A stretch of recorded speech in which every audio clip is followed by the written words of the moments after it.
안녕하세요. 이번 주 두 번째 시간입니다. 오늘은 민주주의와 법치주의의 관계, 즉 정치와 법의 관계에 대해서 공부하겠습니다. 그러면 그 민주주의와 법치주의의 관계, 즉 정치와 법의 관계를 그림으로 나타냈는데, 자, 여러분 교과서 41쪽 보세요. 41쪽. 자, 이 41쪽에 그리는 손이라는 판화가 있어요. 판화. 자, 그림이 입체적이죠. 그 다음에 뭐 손이 나와서 또 다른 손을 그리고 있는 뭔가 신기한 마술 같은 그림이에요. 자, 오른손과 왼손이 이렇게 끝없이 그리기를 반복하는 모습이. 그럼 이게 정치와 법 무슨 관계가 있느냐? 자, 정치와 법은 뭔가 다르다고 생각하지만 실은 상호 보완 관계예요. 상호 보완 관계. 자, 16조 그 두 줄의 내용을 그대로 적었는데, 그래서 둘의 관계는 보완, 서로 부족한 것을 메워준다. 서로 필요한다. 그래서 이렇게 독립적으로 단절이 아니라 서로 이렇게 계속 순환을 하면서 도와주고 도움을 받고 하는 이러한 관계. 자, 정치와 법을 잘 나타내는 그림입니다. 자, 그러면 정치와 법의 관계 본문 내용 하기 전에 자, 16쪽 오른쪽을 보세요. 자, 플라톤이 나왔네요. 저번 시간에는 주로 아리스토텔레스의 정의를 했고, 자, 플라톤. 자, 플라톤은 이런 말을 했어요. 법이 정부의 주인이고, 그러니까 법이 주인이죠. 정부는 법의 노예일 때, 주종 관계에서 법이 주인이에요. 그럴 때 인간은 신이 주는 축복을 누린다. 아무튼 우리 인간이 행복하게 잘 살게 된다. 어떨 때? 법이 정부의 주인일 때. 자, 우리는 무엇을 읽어낼 수 있을까요? 자, 뭘 의미하나요? 여러분 여기 제목에 있죠. 바로 법치주의를 의미합니다. 법치주의. 그래서 구성원들의 뜻에 따라서 법을 만들고 그러한 법에 따라서 통치될 때 우리 인간은 신이 주는 축복, 행복을 누린다. 그런 의미예요. 자, 그럼 16쪽을 보세요. 자, 첫 번째 문단은 상호 보완의 관계다. 그럼 구체적으로 보면 민주주의는 주권자인 국민의 뜻에 따라 정치를 한다. 자, 국민주권이라 그러죠. 국민주권. 또 민주주의, 데모크라시. 자, 어원이 다수의 지배, 즉 다수는 국민이죠. 그럼 국민의 뜻에 따라 하는 정치다. 여기 국민의 뜻이 나오죠. 그 다음에 법치주의는 국민의 뜻에 따라 만들어진 법, 국민의 뜻이 나오죠. 근거해서 국가 권력을 행사한다. 말 그대로 법치, 법에 근거해서 통치가 이루어진다. 그러면 국민의 뜻에 따라 만들어진 법, 구체적으로 뭐가 있을까요? 헌법하고 법률이 있어요. 헌법은 누가 최종적으로 결정하냐면 바로 국민이에요. 국민 투표라는 절차가 있어요. 그래서 보통 헌법에 이제 제정 처음에 만들어졌죠. 우리나라 1948년 7월 17일. 그 다음부터는 계속 바꾸는 거죠. 개정할 때 반드시 국민 투표를 거쳐야 해요. 그 다음에 법률은 국회에서 국회의원들이 만들죠. 근데 국회의원은 누구예요? 국민의 대표자, 국민을 대신하는 사람, 국민의 심부름꾼이죠. 그러니까 국민의 뜻이죠. 그래서 이런 법률이나 헌법 이런 것들이 바로 국민의 뜻에 따라 만들어진 법이 되고 여기에 따라서 국가 권력이 행사된다. 그런 의미. 자, 따라서 민주주의와 법치주의는 국민의 뜻을 근거로 한다. 국민의 뜻을 근거로 한다. 그래서 공통점이 있어요. 그러면 왜 이렇게 하느냐? 목적이 뭐냐? 국민의 자유와 권리를 보장한다. 그러니까 민주주의와 법치주의는 성격을 같이 한다. 여기 요 내용, 요 오른쪽 여기. 자, 그런데 여기 이제 제목이 법치주의 성격이에요. 법치주의 성격. 이거는 이제 첫 번째 여기 내용은 민주주의하고 같은 그런 성격인데, 그러나 이 법치주의만의 성격이 있어요. 그거는 바로 뭐냐? 민주주의가 추구한 이념을 실현하는 수단, 도구다, 도구. 민주주의가 추구한 이념을 실현하는 도구로서 법치주의가 존재하는데, 여기에 유명한 두 가지 법치주의가 있어요. 형식적 법치주의, 실질적 법치주의. 여기 교과서에서 형식적 의미에서의 법의 지배, 형식적 법치주의고, 실질적 의미에서 법치주의, 실질적 법치주의예요. 자, 그럼 형식적 법치주의를 살펴볼까요? 형식적 법치주의는 비민주적 법치주의라고도 그래요. 여기 비민주적 법치주의 나오죠? 그러면 자동적으로 실질적 법치주의는 민주적 법치주의가 되겠네요. 자, 이 형식적 법치주의는 행정과 사법이 법률이 정하는 절차와 내용에 근거하여 이루어지는 형식적 합법성, 형식적, 즉 법이라는 형식만 갖추면 아무 문제 없다. 내용, 뭐 정의로운 내용, 민주주의의 내용 있으면 다행이지만은 없어도 상관없다. 법이라는 형식, 틀만 갖추면 된다. 이런 법치주의예요. 그래서 이걸 다른 말로 법에 의한 지배라 그래요. 법에 의한. rule by로. 근데 문제가 이 전치사 by죠. 그러면 이때 이 법은 수단, 도구가 되는 거예요. 법이 수단이나 도구가 되어버리는 거예요. 그래서 이 형식적 법치주의에 심각한 문제점이 나타나요. 자, 뭐냐? 통치 절차가 합법적이라면, 즉 형식적 합법성, 법이라는 형식만 갖춘다면 독재 정치도 얼마든지 정당화, 즉 합법화될 수 있다라는 논리로 잘못 사용할 수 있어요. 그래서 이 독재자들이 아주 좋아하는 법치주의가 형식적 법치주의. 자, 나 법에 따라서 통치했다. 그러니까 나 잘못된 거 아니다. 이렇게 악용될 수 있어요. 자, 여러분, 북한의 헌법, 뭐 기타 밑에 법률 있을까요, 없을까요? 북한 김정은이 말이 곧 법이다. 흔히 뭐 독재자들 내 말이 곧 법이다. 그렇게 얘기하는데, 그러면 이렇게 문서화된, 성문화된 그러한 법이 있을까요, 없을까요? 있어요. 북한 헌법 다 있고, 뭐 우리나라와 같이 형법도 있고, 무슨 상법도 있고, 있어요. 등등등. 그런데 문제는 법이라는 형식은 갖췄는데, 내용을 들여다보면 누구를 위한 법이냐?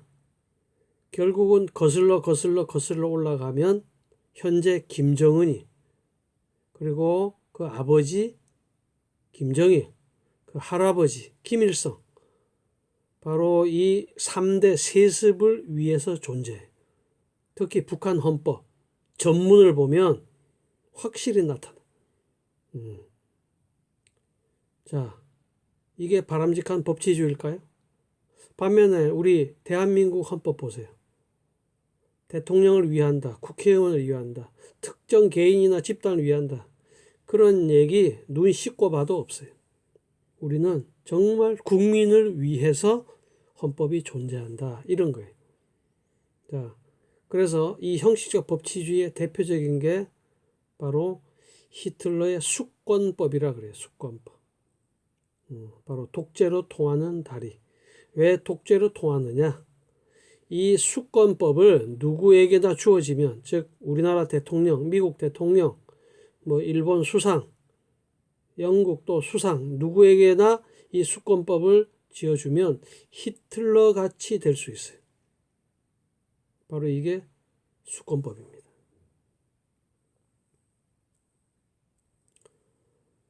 자, 반면에 실질적 법치주의는 법 제정이나 개정 시의 합법성, 형식, 물론 형식도 갖춰야 되겠죠. 자, 이 합법성, 형식뿐만 아니라 중요한 것은, 더 중요한 게 뭐냐면 목적과 내용. 목적과 내용이 민주주의의 이념과 정의에 합치되어야 한다. 민주주의의 이념, 정의에 합치되어야 된다. 형식보다는 내용이다. 자, 우리나라 헌법, 북한 헌법을 비교해 보면 알 수가 있죠. 우리나라 헌법은 상대적으로 훨씬 북한보다는 민주주의의 이념, 그 다음에 정의에 합치하는 그러한 헌법이에요. 자, 그래서 이 실질적 법치주의는 법의 지배, rule of law라 그래요. 그럼 전치사가 of죠. 자, 그러면 자, 여기 국민이 만든 헌법은 입법자를 포함한 모든 구성원을 지배한다. 자, 이렇게 볼 수 있어요.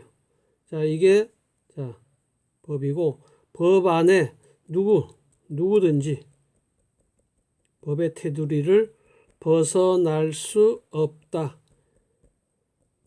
대통령도, 국회의원도, 장관도, 심지어 영국이나 일본은 입헌군주제인데, 입헌군주제, 군주도, 왕도 이 법의 테두리를 벗어날 수 없다. 이런 개념이 법의 지배예요. 자, 이 법의 지배는 왜 등장했느냐? 합법적 독재에 대한 반성. 대표적으로 히틀러죠. 히틀러. 그렇죠? 자, 히틀러. 세계 2차 대전 일으키고 수백만, 수천만이 죽고 다치는 이러한 참혹한 그러한 그 역사적 교훈을 삼아서 다시는 이와 같은 법치주의가 나와서는 안 되겠다 해서 바로 등장하게 됩니다.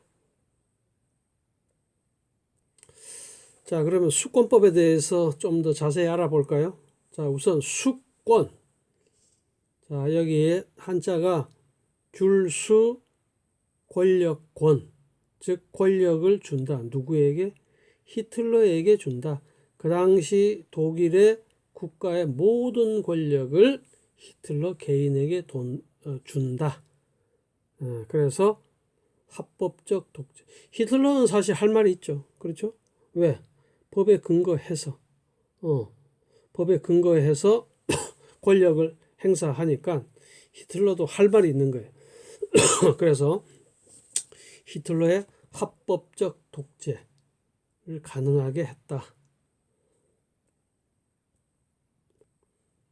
뭐 그럼 간단히 역사적 배경을 보면 독일은 1차 세계대전에서 패배를 했죠. 1914년부터 18년 동안. 그렇게 해서 독일은 극심한 혼란을 가져왔고, 그럴 때 대개 국민들은 바로 강력한 지도자를 원해요. 그때 이제 히틀러는 강력한 독일 제3제국 그렇게 해서 그걸 국민들에게 알렸고, 또 국민이 선택을 했고, 그래서 수상이 돼요. 수상이. 그래서 히틀러 전에 그 바이마르 공화국이라 그러는데, 바이마르 공화국을 붕괴시키고 히틀러가 이제 집권하게 되고, 그 히틀러의 그 정당이 바로 나치죠. 나치. 당 이름이 나치. 자, 그 이후에 이제 독일 의회에서 이런 길죠? 이거 줄여서 수권법이라 그러는데, 자, 이렇게 해서 그 이후에 바로 일당 독재, 나치 독재가 되었다. 그런 얘기예요. 자, 그러면 이 수권법은 핵심이 오른쪽 보세요. 행정부의 입법 권한을 맡기는 법률이다. 자, 여러분 여기 보세요. 입법은 원래 의회에서 만드는 거예요. 국민의 대표인 의회에서. 그러면 의회에서 법을 만들면 그걸 집행하는 게 행정부예요. 그런데 행정부 거꾸로 된 거꾸로. 의회가 야 니네 마음대로 해. 니네 멋대로 마음대로. 맡겼단 말이에요. 그러니까 행정부가 입법부의 고유 권한인 막 법률을 마음대로 만드는 거예요. 그러면 그 행정부의 최고 책임자가 누구야? 히틀러거든. 히틀러. 그러니까 독일의 모든 국가 권력을 히틀러가 좌지우지하는 이러한 상황을 만드는 이 법이 바로 수권법이에요. 수권법. 자, 그러면 구체적으로 뭐가 문제인지 여기 법률 조항이 있는데 한번 간단히 봐요. 자, 16조 여기 독일의 수권법 1조 2조를 보세요. 라이히 독일말로 제국이죠. 히틀러의 제3제국이라 그러죠. 라이히 법률은 라이 헌법에서 규정하는 절차. 여러분 법률하고 헌법이 높죠. 자, 근데 법률은 라이 헌법에서 규정하는 절차에 따르는 외에 라이 정부, 행정부를 얘기하는 행정부에서도 의결될 수 있다. 그러니까 뭐 정부가 마음대로 멋대로.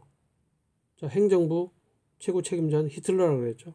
그 다음에 제2조 라이히 정부가 의결하는 법률은 라이 헌법과는 다른 규정을 만들 수 있다. 자, 이 법률은 헌법과 달리 원래는 헌법의 테두리를 벗어나면 안 돼요. 법률은. 그런데 법률이 다른 규정을 만들 수 있다. 자, 그러면 아까 법률은 정부에서 의결될 수 있다 그랬죠? 그렇죠? 쉽게 말해서 헌법의 테두리를 벗어나는, 헌법의 범위를 벗어나는 그러한 것도 정부에서 만들 수 있다. 그래서 행정부 그리고 행정부의 최고 책임자는 히틀러. 그래서 이런 법률이 바로 독재를 가능하게 해줬다. 법이라는 형식만 갖추었다. 그랬더니 이런 히틀러 같은 괴물을 만들게 했다. 자, 이게 수권법입니다.